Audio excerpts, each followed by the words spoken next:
This was a really helpful method that made me a better teacher for my students. So as I reflected on my past summer at Breakthrough, I couldn't help but open up my spreadsheet and skim through the cells. So one cell read, "This student hates Desmos but loves paper." During our first week of math class, I had a student who would never turn in assignments if it was on Desmos. All of our assignments were on Desmos, so in other words, this girl just never turned in assignments.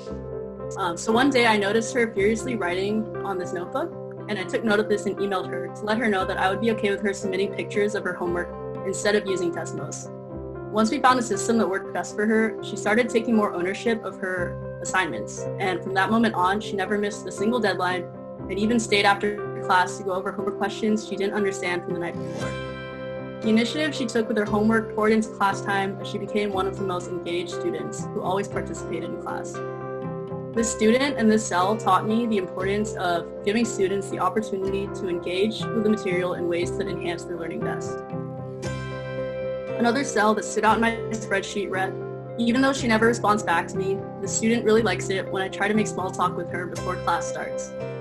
While talking to broken cameras and muted microphones for 50 minutes straight can be a painful thing to do, I know that her sharing this information with me meant my efforts really did make a difference in her day.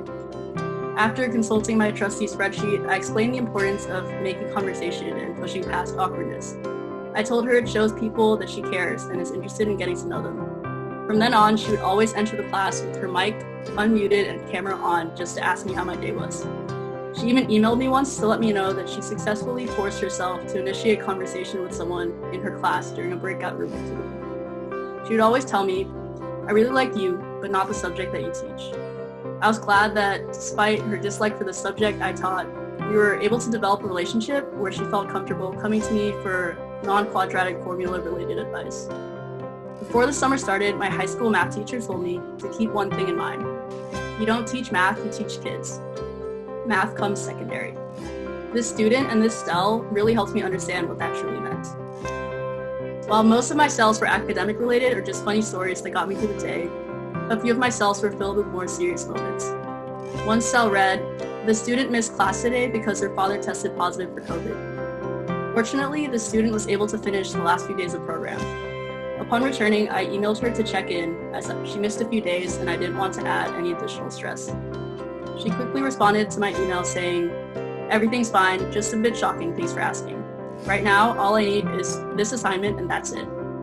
At first, I was really worried that I had failed to create an environment where she felt comfortable asking me for additional support. But I quickly realized that the project was a fun and necessary just a fun and necessary distraction for her. She completed the project within a few hours and went above and beyond.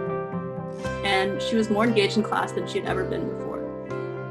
This student and this cell made me realize the important roles TFs, ICs, flips, and the thousands of other breakthrough acronyms that I could never seem to keep up with really play in students' lives.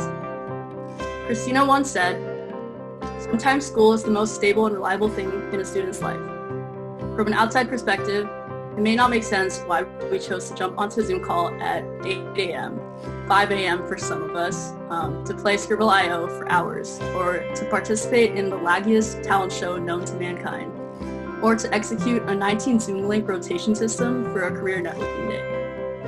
Like my master spreadsheet, these things may seem ridiculous and over the top, but sometimes ridiculous and over the top is exactly what students need. As our students attempt to navigate high school in a world filled with racial injustice, police brutality, anti-immigration policies, and not enough vaccines, I'm grateful for all of you for fostering a stable environment that was just reliable for them. As the 9th grade site lingered on the celebration Zoom call for an extra 45 minutes, a student said, "I know it's time to leave, but I don't know why it's so hard to go." Thank you to all of the Breakthrough staff. The students and us teaching fellows are so lucky to have a shared experience that makes logging off so difficult. Thank you.